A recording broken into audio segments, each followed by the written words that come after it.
सभी मित्रों का कथालोक में बहुत बहुत स्वागत है। बहुत समय पहले की बात है। हिमालय की पहाड़ियों में एक छोटा सा गांव था जिसका नाम था ब्रह्मपुर। इस गांव में एक निर्धन ब्राह्मण परिवार रहता था।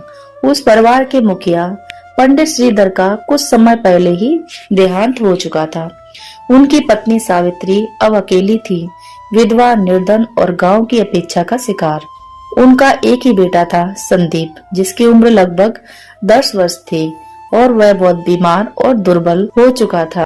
सावित्री दिन भर दूसरों के घरों में काम करती, भूखे पेट रहती, लेकिन बेटे के लिए दवा और भोजन जुटाने का प्रयास करती। गांव के लोग उसे दया से नहीं बल्कि बोझ समझते थे। कर्मों का फल है, विधवा हुई है तो अब भुगतो, ऐसा कहकर लोग उसका मजाक उड़ाते थे।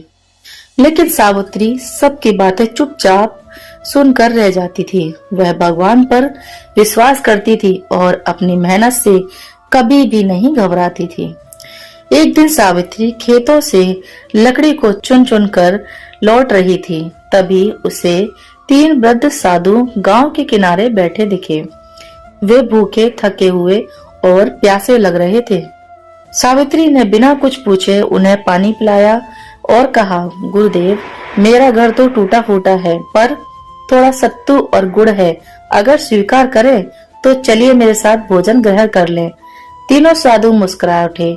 उन्होंने सावित्री से कहा, हम तुम्हारे अतिथि हैं, भोजन स्वीकार करेंगे पर हमारी कुछ शर्तें हैं। सावित्री ने हाथ जोड़कर कहा, गुरुदेव, जो भी आज्ञा हो मुझे स्वीकार है, आप बस चलिए। एक साधु ने कहा, हम तुम्हारी 3 परीक्षाएं लेंगे, अगर तुम उनमें सफल हो गई तो तुम्हें वह मिलेगा जो किसी स्त्री ने इस युग में नहीं पाया होगा। सावित्री चौंकी नहीं, उसने सहजता से कहा, जो भी हो, मेरे लिए आपकी सेवा ही सौभाग्य है।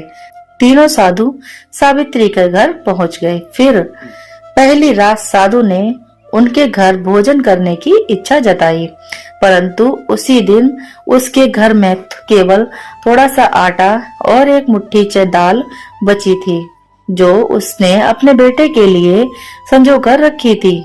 अब उसे निर्णय लेना था, बेटे को खाना दूं या अतिथियों को। वह भीतर गई, बेटे को गोद में लिया और बोली, बेटा, क्या आज हम भगवान को भोजन करा दें? संदीप ने मुस्कुराकर कहा, माँ, अगर वो भूखे हैं तो उन्हें थैले खिलाओ, मैं तो रोज खाता हूँ, पर वो तो यात्री हैं। सावित्री की आंखें भर आई अपने बेटे संदीप की बातें सुनकर। उसने साधुओं को वह अंतिम अन्न खिला दिया और खुद और बेटा भूखे पानी पीकर सो गए। अगली सुबह एक साधु ने कहा, भूखे रहकर भी जिसने अतिथि को खिलाया वह पहली परीक्षा में सफल हुआ।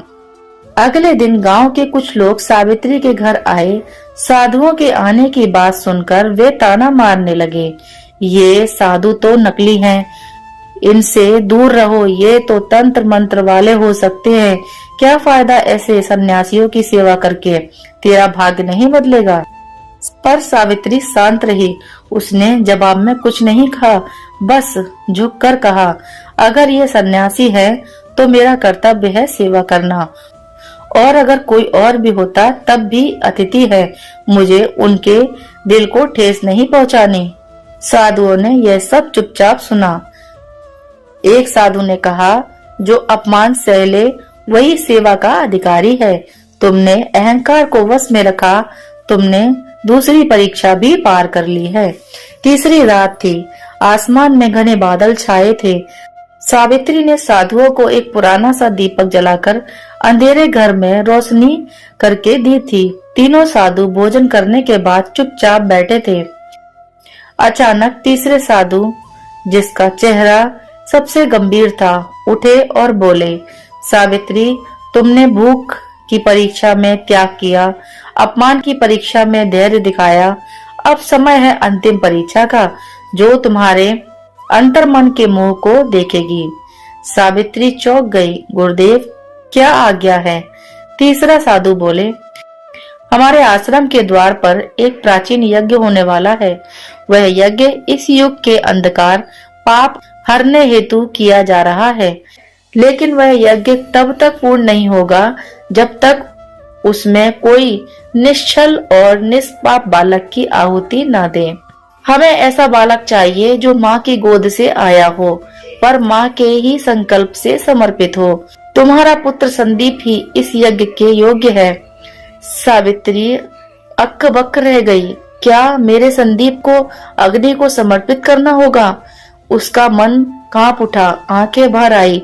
परंतु क्यों उसी का पुत्र? साधु ने उत्तर दिया, हमने सैकड़ों गांव देखे, हर जगह मोह, स्वार्थ और लालच था, पर यहाँ हमने देखा एक माँ जो बिना स्वार्थ सेवा करती है, एक बालक जो भूखे पेट भी अतिथि के लिए मुस्कुराता है।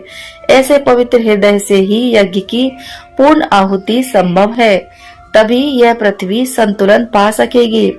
तुम्हारे पुत्र की देह मिटेगी नहीं, उसका नाम अमर हो जाएगा, पर यह तब होगा जब तुम स्वेच्छा से उसे समर्पित करोगी, बिना किसी क्रोध, प्रश्न और पीड़ा के।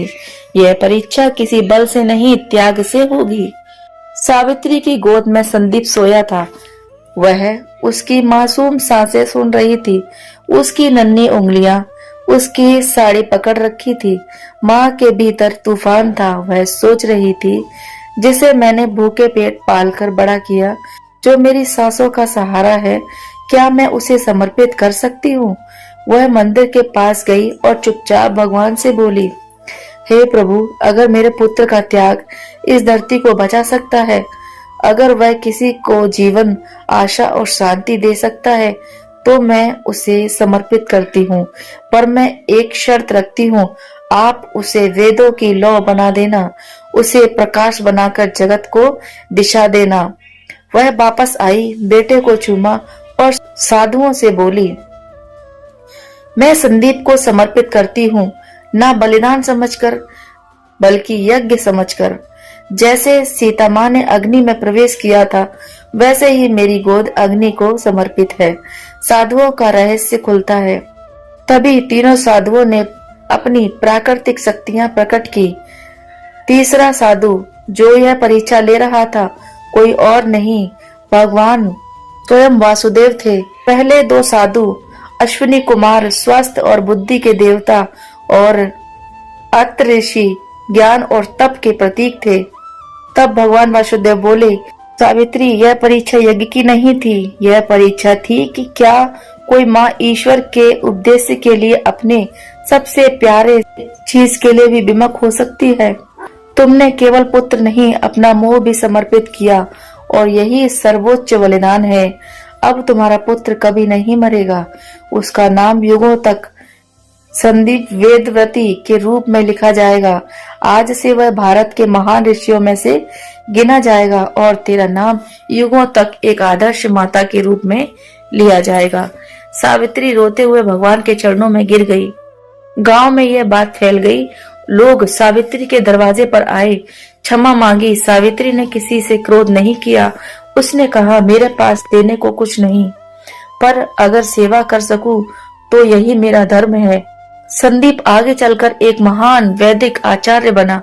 उसने अहिंसा, सेवा और त्याग के सिद्धांतों को पूरे देश में फैलाया। मित्रों, सच्चा त्याग वह होता है जिसमें बिना फल की इच्छा के सेवा की जाए, और सच्चा धर्म वह है जिसमें अपमान, भूख और दुख में भी सत्य और करुणा को न छोड़ा जाए।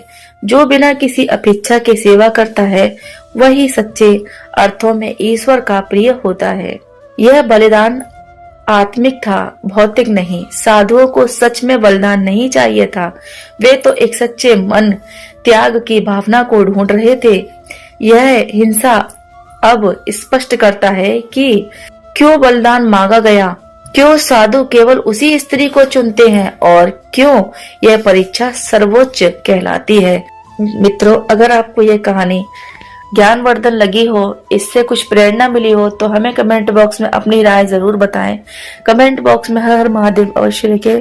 चैनल को सब्सक्राइब करना ना भूलें, वीडियो को शेयर करें।